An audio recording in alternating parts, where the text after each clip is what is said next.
side lying again, I want to run through with you around the draping again, okay? So if you have two towels, you're going to have the lower towel lengthways, you're going to have the upper towel across, okay?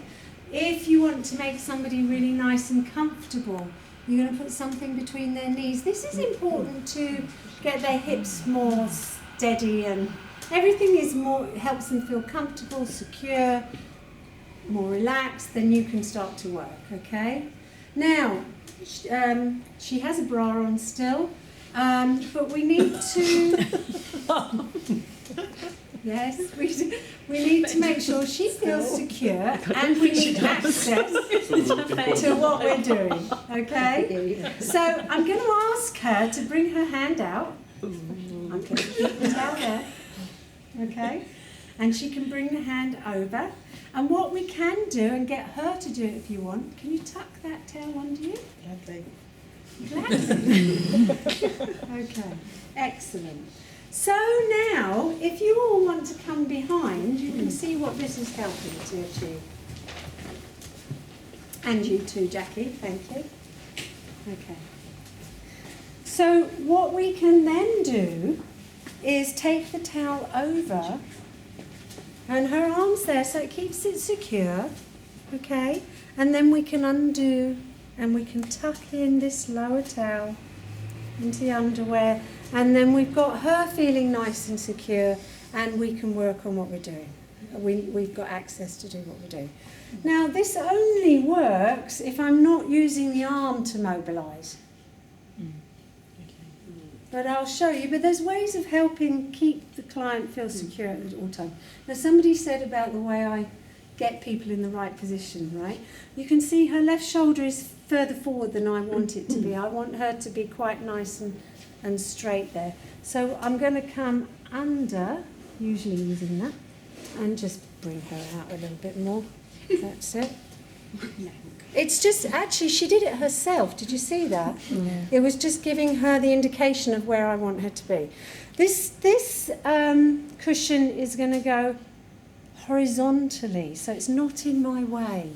Yeah. You know me, I can't bear things in my way. Right. Anything else we need to think about? Rolling forward. I don't think she's going to do that. She looks really nice and stable. But obviously, if it looks like she's rolling that way, it's probably that this shoulder is too far back. If she looks like she's rolling the other way, too far forward. So a lot of it is where that lower shoulder is aligned.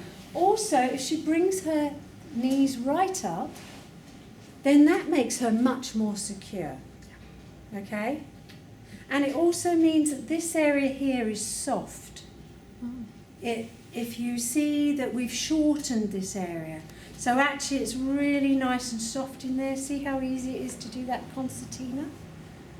If we want to work on the quadratus lumborum, then it's really nice and soft. We can get in here, we can soften that up nicely. But if we want to really work on it, once we've done that, what we can do is you can straighten this leg for me.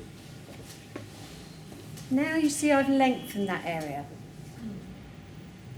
Okay? I've lengthened here. I can get in here, because don't forget it's a very small space in here between the ribs and the hip and the pelvis. So now I can feel in there. I can feel on the edge of the quadratus lumborum. I can feel that. I can go in there. You all right with that? And I can maybe work on that there. Okay? So depending on where the leg is will depend on what you can do elsewhere. Also, with the leg in this position, I'm just going to flip that down. In this position, if you come round to the front again, we actually, if she didn't have clothes on, we would be able to work into the adductors. So it's another way of working into the adductors. And it's quite a nice, secure way of working into the adductors. But you haven't got the person's legs splayed out, you know. I think that's quite nice. It doesn't feel so intrusive, I don't think. Okay? Okay, just stop that minute.